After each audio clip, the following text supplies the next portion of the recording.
स्वागत है आपका आज की क्लास में। तो चलिए आज की वोकैबुलरी, पिछली क्लास आपने नहीं देखी है तो देख लीजिए। 4 वर्ड्स मैं करवा चुकी हूँ। अब 5th वन को मूव करते हैं। तो 5th वन है स्टैग्नेंट। क्या है स्टैग्नेंट? स्टैग्नेंट का अर्थ क्या होता है? स्टैटिक, ठहरा हुआ, स्टैटिक, इमोबाइल, जो मूव ना होता हो, ठीक है, उसे स्टैग्नेंट कहा जाता है। इसके सिनोनिम्स में आप आलसी भी कह सकते हो, स्टैटिक, मोशनलेस, जो डेड के जैसे हो, ओके, स्टैंडिंग हो, फिल्थी हो, जो वहीं पे रुक के खड़ा हुआ हो एंड उस वजह से वो गंदा हो गया हो, लाइफलेस हो, ये सब क्या है? इमोबाइल हो। तो ये सब क्या है? इसके स्टैग्नेंट के सिनोनिम्स हैं। ये सब क्या है? स्टैग्नेंट के सिनोनिम्स हैं। डेड हो, स्टैंडिंग हो, फॉल हो, ओके, स्टैटिक हो, डर्टी हो, ये सब इसके सिनोनिम्स हैं। अगर आप इसके एंथोनिम देखो तो अपोजिट वर्ड, एंथोनिम क्या होता है? अपोजिट। अपोजिट में क्या आएगा? फ्लोइंग, फ्लोइंग जो बहता हुआ हो, हाँ, फ्लोइंग, रनिंग, ओके, फ्रेश हो, एक्टिव हो, वाइब्रेंट हो। तो ये सब क्या कहलाते हैं? स्टैग्नेंट के अपोजिट वर्ड्स, एंथोनिम्स, अपोजिट्स हैं। तो आपने यहाँ पे क्या देखा आज? स्टैग्नेंट। स्टैग्नेंट का मीनिंग क्या आएगा? Motionless, okay, immobile, filthy, lifeless, okay, ये सब क्या है? स्टैंडिंग, इनर्ट, ये सब स्टैटिक, ये सब क्या है? इसके सिनोनिम्स हैं। चलिए अब इसे सेंटेंस में यूज करके देखते हैं। चलिए इसे सेंटेंस में यूज करके देखते हैं। Plants can not breathe if their roots are immersed in stagnant water, okay, ठहरे हुए गंदे पानी में प्लांट्स ग्रो नहीं करते, ब्रीथ नहीं कर पाएंगे, इसका अर्थ हो जाएगा। ठीक है, तो स्टैग्नेंट हो गया। चलिए अगला देखते हैं। अगला है 6th वन, रैंडम। इसका अर्थ होता है आकस्मिक, या आप कह सकते हो संयोगिक, एक्सीडेंटल, ओके, आर्बिटरी, चांस, जो बाय चांस सडन हो जाए, ओके, हैप्पैज़र्ड, हैप्पैज़र्ड, अनप्लान्ड हो, जो प्लानिंग से ना किया गया हो, हाँ, विदाउट एनी इंटेंशन हो, एक्सीडेंटल हो, सडनली हो, ओके, बाय चांस हो, सो उसे रैंडम कहा जाता है। ठीक है, अनप्लान्ड हो।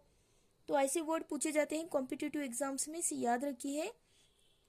ओके, कैजुअल हो, आमतौर पे जैसे बताया जाता है, कैजुअल भी होता है इसका अर्थ, सिनोनिम। चांस हो, अनप्लान्ड हो, ओके, एक्सीडेंटल हो। इसके अपोजिट, अपोजिट एंथोनिम्स क्या होते हैं? स्टडी, स्टडी, ओके, क्या है इसके अपोजिट में यहाँ पे? स्टडी, ये रेगुलर है, ठीक है, रेगुलर, इंटेंडेड, पर्पस, इंटेंशनल आप कह सकते हो, रेगुलर है ये, ठीक है, पर्पस के, इंटेंशनल आप कह सकते हो, डेलिबरेट कह सकते हो, ये अपोजिट्स हैं इसके। एम्ड, टारगेट रख के बना किया जाता है, रैंडम के अपोजिट्स हैं। ये सब क्या है? रैंडम के अपोजिट्स हैं, याद रखिए।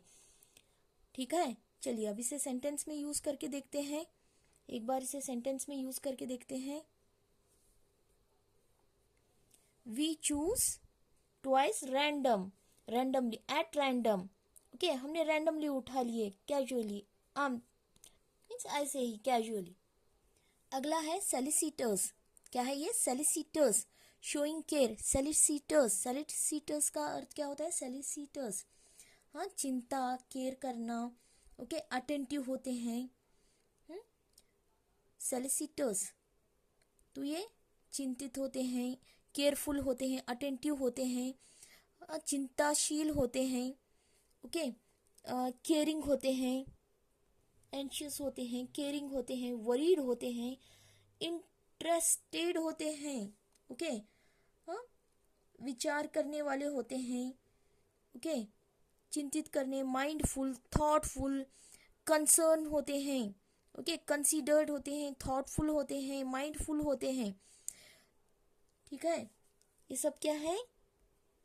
सेलिसिटर्स के सिनोनिम्स हैं। सेलिसिटर्स, सेलिसिटर्स मतलब थॉटफुल, ओके, सेलिसिटर्स मतलब thoughtful, mindful, okay, attentive, careful, चिंताशील, जो चिंता करते हैं, ओके, उन्हें कहा जाता है। जो विचार करते हैं, जो ज्यादा सोचते हैं, चिंतित होते हैं, ओके, हाँ, केयरिंग होते हैं, वरीड होते हैं, इंटरेस्टेड होते हैं, कंसर्न होते हैं, कंसिडरेट होते हैं। इसी के अपोजिट अगर आप देखो तो नेग्लिजेंस होता है। अपोजिट क्या होता है? केयरलेस, नेग्लिजेंस, लापरवाह आप कह सकते हो, इन अटेंटिव, फेलियर, केयरलेस, ये सब क्या है? इसके अपोजिट्स हैं। अनमाइंडफुल, अनमाइंडफुलनेस आप कह सकते हो। क्या है अपोजिट्स इसके? Negligence, careless, okay, negligence, careless, failure, attentive, inattentive, sorry, inattentive, unmindfulness, ये सब क्या है? इसके अपोजिट्स हैं। ओके, याद रखिए, इट्स इजी टू रिमेम्बर। चलिए इसे आप सेंटेंस में यूज करके देखते हैं। He had always been solicitous for the welfare of his family. For का F स्मॉल आना था, solicitous, solicitous for the welfare of his family, सही है। वो हमेशा चिंतित होता है, हाँ, वो हमेशा अपनी फैमिली के वेलफेयर के लिए, वेलफेयर को लेके अपनी फैमिली के, अर्थ क्या होगा? वो हमेशा अपने परिवार के कल्याण के लिए चिंतित होता है या खड़ा होता है, आप कह सकते हो। ठीक है, अपने परिवार के कल्याण के लिए, अच्छा होने के लिए, अच्छे के लिए, ठीक है, फाइट करता है या खड़ा होता है, हाँ, इसका अर्थ हो जाएगा। चलिए अगला देखते हैं, कोजेंट। ओके, कोजेंट है, इजी है, ये बहुत इजी है। कोजेंट काफी बार कॉम्पिटिटिव एग्जाम्स में पूछा गया है, कोजेंट। तो कोजेंट का मीनिंग क्या होगा? कोजेंट क्या होता है? पावरफुल।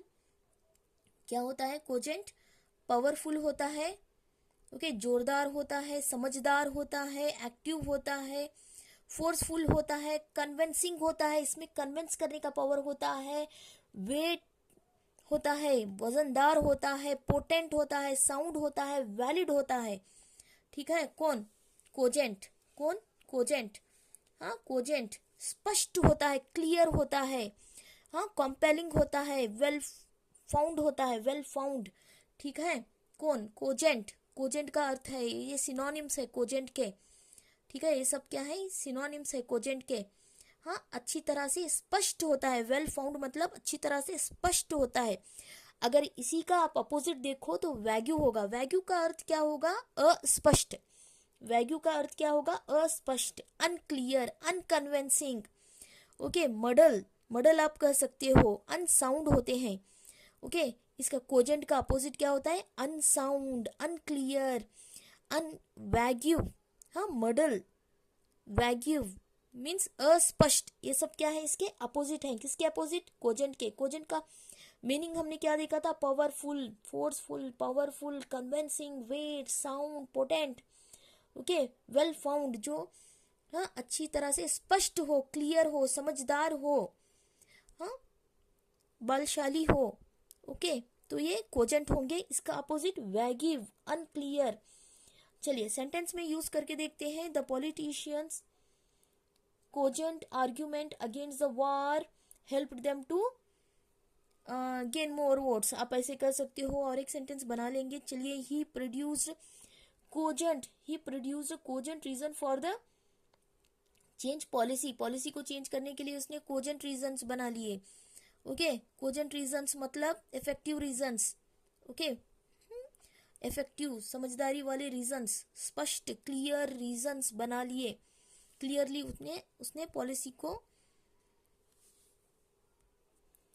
आप कह सकते हो, पॉलिसी में चेंजेस के लिए उन्होंने ठोस कारण बताए। ओके, हाँ, ठोस कारण, पॉलिसी में चेंजेस के लिए, नीति में चेंजेस के लिए ठोस कारण बताए। उन्होंने पॉलिसी में चेंजेस के लिए ठोस कारण बताए। ठीक है, चलिए अगला देखते हैं। हैजर्डस, ये देखिए काफी बार एग्जाम्स में पूछा गया है। हैजर्डस मतलब रिस्की, डेंजरियस, खतरनाक आप कह सकते हो। ओके, हैजर्डस, हाँ, रिस्की, खतरनाक, डेंजरियस, ओके, अनसेफ, जो सेफ ना हो, इनसिक्योर हो, ओके, ट्रिकी हो, अनसर्टन हो, अनप्रिडिक्टेबल हो। ठीक है, रिस्की हो, जिसमें रिस्क हो, ये क्या है? हैजिडस, क्या है ये? हैजिडस, जो रिस्की हो, डेंजरियस हो, अनसेफ हो, इनसिक्योर हो। इसी का अपोजिट तो बहुत आसान है, सेफ, सिक्योर, सर्टन। ठीक है, सेफ, सिक्योर, सर्टन इसके सिंपल अपोजिट्स हो जाएंगे हैजिडस के। Okay, the journey was hazardous due to the storm weather. इसका अर्थ क्या होगा? तूफानी मौसम के कारण। हाँ, यात्रा कैसी थी? डेंजरियस, खतरनाक थी, तूफानी मौसम के कारण, इसका अर्थ हो जाएगा। I hope you understood. चलिए आज का वीडियो यहीं पे स्टॉप करते हैं। आपको अगर वीडियो अच्छा लगे तो चैनल को लाइक कीजिए, अपने दोस्तों में शेयर कीजिए और सपोर्ट कीजिए। ठीक है, और आप अब तक आपने सब्सक्राइब नहीं किया है तो इस चैनल को सब्सक्राइब कर लीजिए। ऐसे ही बहुत सारे वीडियोस आपको इजीली अवेलेबल हो जाएंगे। चलिए मिलते हैं अगली वीडियो में। Thank you for watching.